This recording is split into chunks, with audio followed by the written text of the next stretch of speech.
মাঝ সমুদ্রে পানির উপর ভেসে আছে এক তরুণী, তার নাম লিন্ডসে। দূর থেকে দেখলেই বোঝা যায় সে ভয় পেয়ে গেছে এবং শরীরও প্রায় ভেঙে পড়েছে। সে হাতে ধরে আছে একটা ওয়াটারপ্রুফ ক্যামেরা এবং সেটাতেই নিজের শেষ বার্তাটা রেকর্ড করছে। চোখে পানি নিয়ে সে বলে, যে টিম নিয়ে সে এখানে এসেছিল সবাই মারা গেছে, এখন সে একাই বেঁচে আছে, আর তারও সময় বুঝি শেষের দিকে।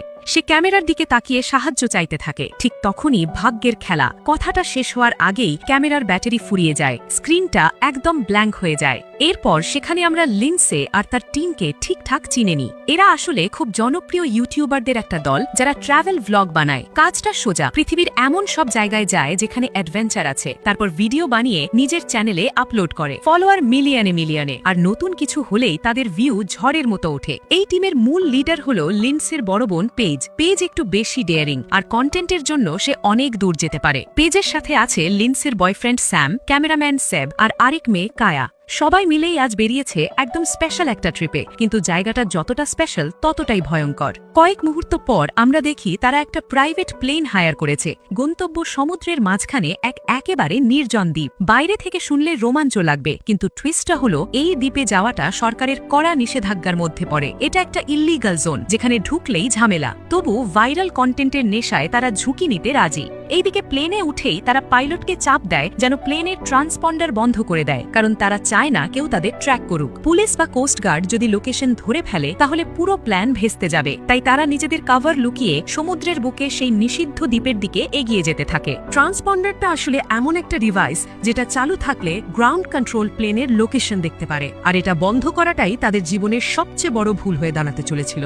এইদিকে সবাই খুশি মনে প্লেনে বসে আর নিষিদ্ধ সেই দ্বীপের দিকে উড়াল দেয়। আকাশেই তারা ভ্লগ শুট করা শুরু করে দেয়। হাসাহাসি, দুষ্টুমি সবকিছু একদম নর্মাল লাগছিল, কিন্তু ঠিক তখনই ভাগ্যটা উল্টে যায়। হঠাৎ করে প্লেনের ইঞ্জিনে কিছু একটা সমস্যা দেখা দেয়। পাইলট ধীরে ধীরে কন্ট্রোল হারাতে শুরু করে, আর কয়েক সেকেন্ডের মধ্যেই ভয়ঙ্কর ঘটনা। প্লেনের এক পাশের ডানা মাঝ আকাশেই ভেঙে যায়। প্লেনটা দুলতে দুলতে ভারসাম্য হারায়, তারপর গ্র্যাভিটির টানে সোজা নিচে সমুদ্রের দিকে নামতে থাকে। এই হুলস্থলের মধ্যে প্লেনের দরজা খুলে যায়, আর তাদের একজন সঙ্গী বাতাসে ছিটকে বাইরে পড়ে যায়। কেউ কিছু বুঝে ওঠার আগেই প্লেনটা প্রচন্ড জোরে সমুদ্রের পানিতে আছড়ে পড়ে। মুহূর্তের মধ্যে সবকিছু এলোমেলো, শুধু চিৎকার আর পানির ভিতর ধাক্কাধাক্কি। কয়েক সেকেন্ড পর আমরা দেখি লিন্ডসে পানির ভিতর থেকে উঠে মাথা বের করে শ্বাস নেয়। সে এতটাই আতঙ্কিত যে কথা বেরোচ্ছে না। চারদিকে শুধু পানি আর পানি, আর ভাঙা প্লেনের টুকরো টুকরো অংশ ভেসে বেড়াচ্ছে। লিন্ডসে নিজেকে সামলানোর চেষ্টা করছে। এমন সময় সে পানির ভিতর একটা বিশাল ছায়া দেখতে পায়। সেটা দেখে তার বুকটা হিম হয়ে যায়। মনে হয় যেন কিছু একটা তার দিকে এগিয়ে আসছে, কিন্তু ঠিক তখনই পানির ভিতর থেকে তার বন্ধু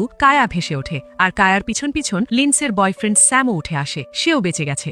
তিনজন একে অন্যকে বেঁচে থাকতে দেখে এক মুহূর্তের জন্য স্বস্তির শ্বাস নেয়, কিন্তু সেই স্বস্তিটা খুব ছোট, কারণ তাদের টিমের বাকিরা এখনো নেই। লিন্ডসের বড় বোন পেজ, ক্যামেরাম্যান সেব আর পাইলট কোথায় কেউ জানে না। তারা পানির ওপর ভেসে ভেসে চিৎকার করে তাদের নাম ধরে ডাকতে থাকে। কিছু দূরে তাকাতেই তারা দেখতে পায় ভাঙা প্লেনের একটা বড় অংশের উপর পাইলট পড়ে আছে। পাইলটের অবস্থা ভয়ঙ্কর খারাপ ছিল। মাথা ফেটে গেছে, শরীর নিস্তেজ, আর সে প্রায় অজ্ঞান। লিন্ডসে, স্যাম আর কায়া কোনো মতে ভেসে ভেসে তার কাছে পৌঁছানোর চেষ্টা করে। ঠিক তখনই পাইলট একটু একটু করে জ্ঞান ফিরে পায়, আর এমন একটা সত্য বলে যেটা শুনে তিনজনের বুকের ভেতর ধাক্কা লাগে। সে বলেছিল কেউ তাদের বাঁচাতে আসবে না, কারণ তাদের কথায় সে ট্রান্সপন্ডার বন্ধ করে দিয়েছে। মানে এখন তাদের লোকেশন কারো কাছে নেই, কেউ ট্র্যাক করতে পারবে না, কেউ জানবেই না তারা কোথায় হারিয়ে গেছে। কথাটা শুনেই লিন্ডসের মুখ ফ্যাকাশে হয়ে যায়, আর স্যামের চোখে আতঙ্ক জমে ওঠে। পাইলট এরপর বলে, বাঁচতে হলে একটা কাজ করতেই হবে। প্লেনের যে অংশটা ডুবে গেছে সেখানে গিয়ে ট্রান্সপন্ডারটা হাতে করে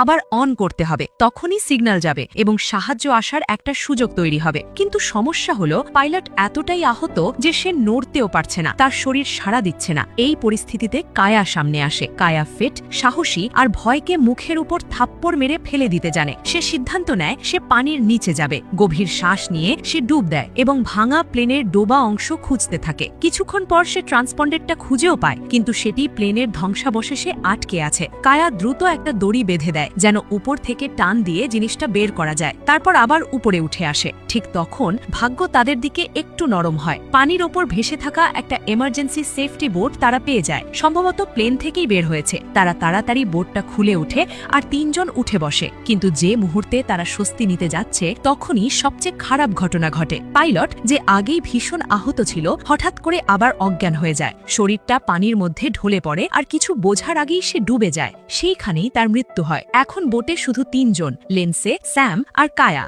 দূরে তাকালে তাদের চোখে পড়ে সেই দ্বীপটাই যেদিকে তারা আসছিল। একদম কাছেই মনে হয়, কিন্তু সমুদ্রটা ভয়ঙ্কর। স্যাম ভাবে শুধু বোটে বসে থাকলে কিছু হবে না। সে মনে করে সে সাঁতরে দ্বীপে পৌঁছতে পারবে আর সেখানে গিয়ে সাহায্য আনতে পারবে। লিন্ডসে সেটা শুনে ভয়ে জ্বলে যায়, কারণ এই পানিতে নামা মানে মৃত্যুর সাথে হাত মেলানো। লিন্ডসে তাকে থামাতে চায়, ভয় দেখায়, বোঝায় সমুদ্রটা নিরাপদ না, কিন্তু স্যাম একদম শোনে না। ঠিক তখনই সে হঠাৎ করে পানিতে ঝাঁপ দেয় এবং সাঁতার কাটতে শুরু করে। লিন্ডসে কয়েক সেকেন্ড তাকিয়ে থাকে, তারপর নিজেকে আর থামাতে পারে না। সে নিজের ভালোবাসাকে একা ছাড়তে পারে না, তাই সেও স্যামের পিছনে পানিতে নেমে যায়। কিন্তু সমস্যা হলো, দুর্ঘটনার পর সমুদ্রে রক্তের গন্ধ ছড়িয়ে পড়েছে, আর এই গন্ধ মানেই ভয়ঙ্কর কিছু। দুজন একটু সামনে এগোতেই লিন্ডসে দেখে পানির নিচ থেকে 3টা বিশাল ছায়া তাদের দিকে এগিয়ে আসছে। সে ঠিক বুঝে যায়। লিন্ডসে জোরে চিৎকার করে স্যামকে বলে দ্রুত বোটের দিকে ফিরে যেতে। এরপর দুজন প্রাণপণে উল্টো দিকে সাঁতরাতে শুরু করে। পানির ঢেউ, শরীরের ক্লান্তি আর পিছনে আসতে থাকা শিকারী, সব মিলিয়ে পরিস্থিতি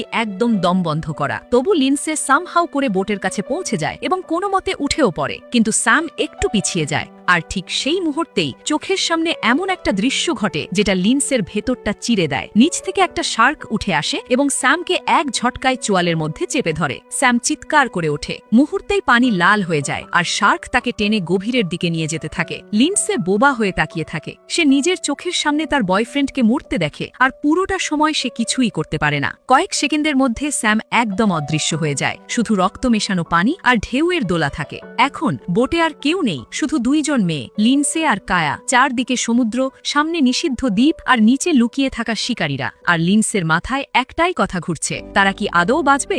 ধীরে ধীরে রাত নামে।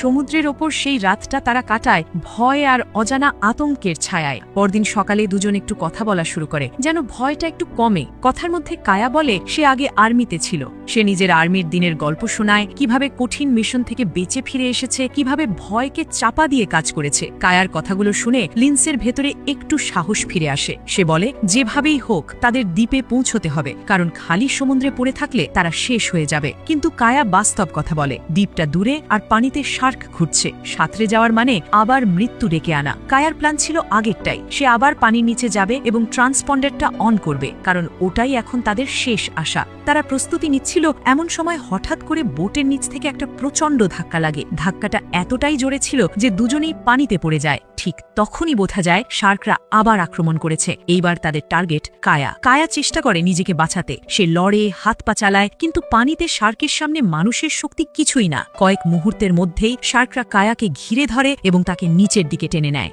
কায়ার চিৎকার পানির ভেতর বুদবুদ হয়ে মিলিয়ে যায়। তারপর সব শান্ত, কিন্তু সেই শান্তটাই সবচেয়ে ভয়ঙ্কর। লিন্ডসে প্রাণপণে হাত পা ছুঁড়ে কোনো মতে আবার বোটে উঠতে পারে। তখন সে বুঝতে পারে এখন সে একা। ভয় আর একাকিত্ব তার বুকের ভেতর চেপে বসে। সে বোটের উপর গুটিসুটি হয়ে বসে থাকে, যেন নিজেকে ছোট করে লুকিয়ে রাখতে পারলে সবকিছু থেমে যাবে। কিছুক্ষণ পর দূরে সে একটা ছোট নৌকা যেতে দেখে। লিন্ডসে এক লাফে দাঁড়িয়ে যায়, প্রাণ ভরে চিৎকার করে, হাত নাড়াতে থাকে। কিন্তু দূরত্ব আর ইঞ্জিনের শব্দে সেই নৌকার লোকজন তাকে দেখতে পায় না। নৌকাটা ধীরে ধীরে দূরে সরে যায় এবং মিলিয়ে যায়। লিন্ডসে তাকিয়ে থাকে, আর তার শেষ আশাটাও যেন ভেঙে যেতে থাকে।